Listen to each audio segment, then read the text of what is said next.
Nah, sekarang kita akan lanjutkan tadi berkaitan dengan retest ya. Berkaitan dengan retest, menguji support resistennya. Nah, sekarang giliran retracement ya, menguji 50 dan 61,8%. Ini biasa digunakan dengan bantuan Fibonacci retracement ya. Dengan bantuan Fibonacci retracement. Contohnya begini.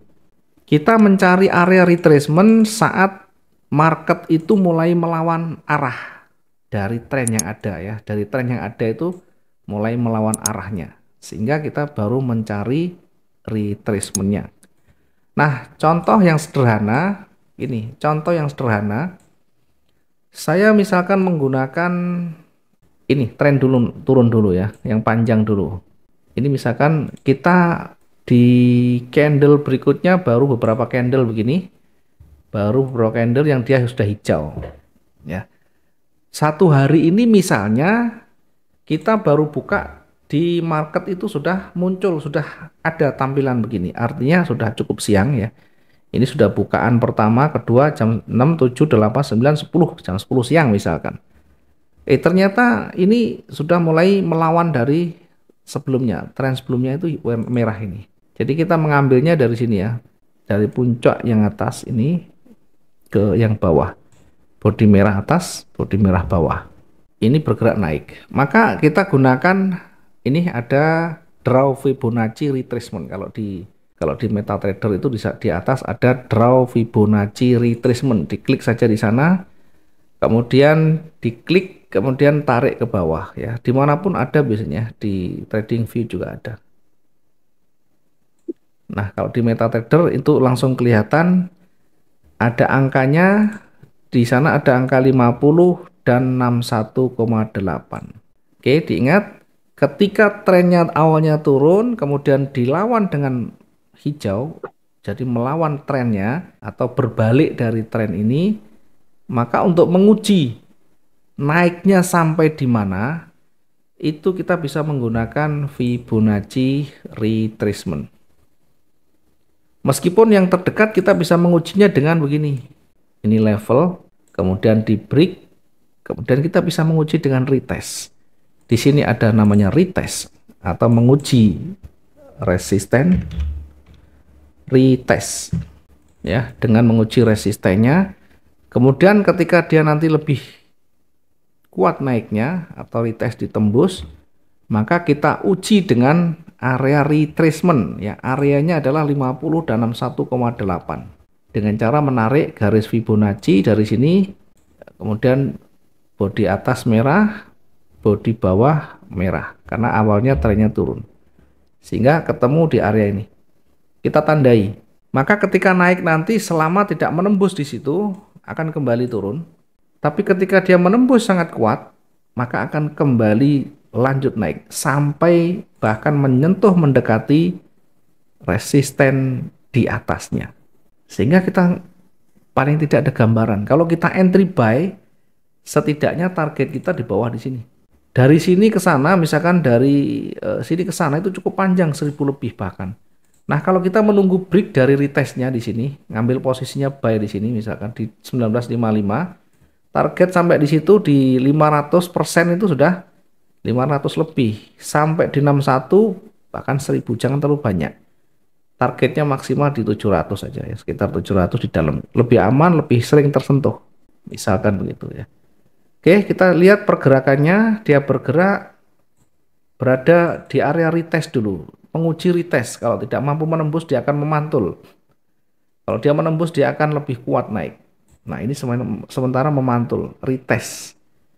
Kemudian hanya koreksi kecil, setelah itu break lagi. Break lagi sampai di mana kita uji di area retracement.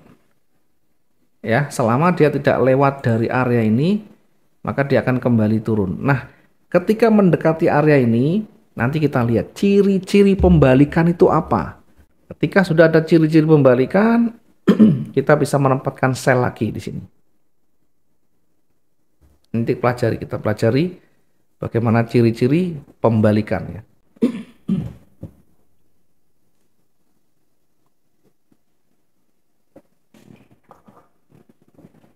Oke, kita coba geser lagi. Akhirnya tidak bisa menembus. Kemudian kita uji lagi di sini. Kalau dia turun, kita uji di sini. Nah, berada di area retest yang memantul kembali. Kita uji lagi di area retracement-nya di sini. Ya, dia jauh lebih kuat. Maka ketika dia lebih kuat dari retracement, hati-hati ya, nanti ada namanya range. Ya, ada support, ada resisten, ada range. Jadi biar nanti lebih lengkap. Jadi ada SNR, ada retracement, ada range. Apa itu range? Range ini adalah kemampuan pergerakan di satu periode ya. Kemampuan pergerakan di satu periode. Kalau kita H1 berarti satu periode itu 1 hari. Ya, kita karena harian kita menggunakan range harian. Di emas itu rata-rata range hariannya adalah sekitar 2000-an ya. 2000 sampai 3000. Atau kita bisa menentukan range ini dari histori, dari 1 hari kemarin, dari hari sebelumnya. Contohnya begini ya. Sehingga kita tidak terjebak dengan posisi-posisi di puncak itu. Nah, ketika dia mulai bergerak naik, break dari retracement, maka kita bisa menghitung range-nya atau kemampuan pergerakannya. Kalau udah memenuhi syarat itu, biasanya dia akan mulai datar atau mulai berbalik. Jadi kalau kita dagang, misalkan 1 hari perputaran perdagangan kita misalkan 100 juta misalkan. Maka kira-kira nanti di hari-hari berikutnya ya kira-kira sekitaran itu, naik turunnya di situ. Kenapa? Kemampuan dari barang dagangan kita, kuantitasnya, kemampuan dari customer kita